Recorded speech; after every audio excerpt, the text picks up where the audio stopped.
మరి దేవునికి వందనాలు. మరి అక్క ఈరోజు ఇక్కడ సజీవంగా దేవుడే నిలబెట్టాడు. మరి పోయిన వారము ఇదే టైంలో ఆమె హాస్పిటల్‌లో ఉంది. ఈ ఆదివారం రోజు ఆమె హాస్పిటల్‌లో ఉంది. నిజముగా దేవుడు బ్రతికించాడు. అక్క మరి వాళ్ళ భార్యాభర్తలకి గొడవ జరిగి మరి మందు తాగింది. మరి తుప్రాన్ హాస్పిటల్స్‌లో అయితే మరి పట్టుకోలేదు. 99% మేము గ్యారంటీ ఇవ్వలేము, ఆమె బ్రతకదు అని చెప్పారు. మరి నాకు నైట్ 11:30, 12 అప్పుడు ఫోన్ వచ్చింది. వాళ్ళ కొడుకు చేశాడు. మరి 12 గంటలకి ఫోన్ చేసి చందుకు చేశారు. అప్పుడు నేను మేల్కొని ఉన్నాను. ఎవరితోనో మాట్లాడుతున్నాడని నాకు అర్థమైంది. అయితే చందు ఏమైంది అంటే, ఇట్లా అక్క మందు తాగిందంట, తూప్రాన్‌లో పట్టుకోలేదంట, ఖచ్చితంగా 99% మరి చనిపోతుందని చెప్పారంట. అంటే నాకు కొంచెం బాధేసింది.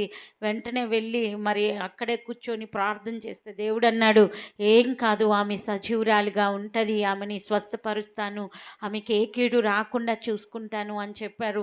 మరి నేను ఆ టైంలో 12 గంటలప్పుడు చందుకి, సోనుకి మరి ఉదయ్కి కాల్ చేసి, ఈ టైంలో అయితే నేను రాలేనురా, మరి నేనైతే ఇక్కడ ప్రేయర్ చేస్తా, దేవుడైతే మంచిగానే అవుతుందని చెప్తున్నాడు, ప్రాబ్లం ఏం లేదంటున్నాడు, నువ్వైతే వెళ్ళి ఒక్కసారి మీరు చూసి రండి. మేము వెళ్ళి వాళ్ళు వెళ్ళినప్పుడు కూడా అక్క కాన్షియన్స్లో లేదు, అసలు స్పృహలో లేదు, చాలా ప్రాబ్లమాటిక్గా ఉండే. కానీ దేవుడు ఈరోజు, పోయిన వారం హాస్పిటల్లో ఉంది, ఈరోజు మన మధ్యలో ఉంది.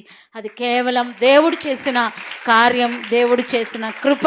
కాబట్టి నిజముగా దేవుడు ఆమెను బ్రతికించాడు, స్వస్థపరిచాడు, మేలు చేశాడు. అందుకు దేవునికి వందనాలు, దేవునికి కృతజ్ఞతలు. ఆమెను సజీవ లెక్కలు పెట్టిన ఆ దేవునికి వేలాది వందనాలు. దేవుడి సాక్ష్యాన్ని దీవించునుగాక. ఆమేన్.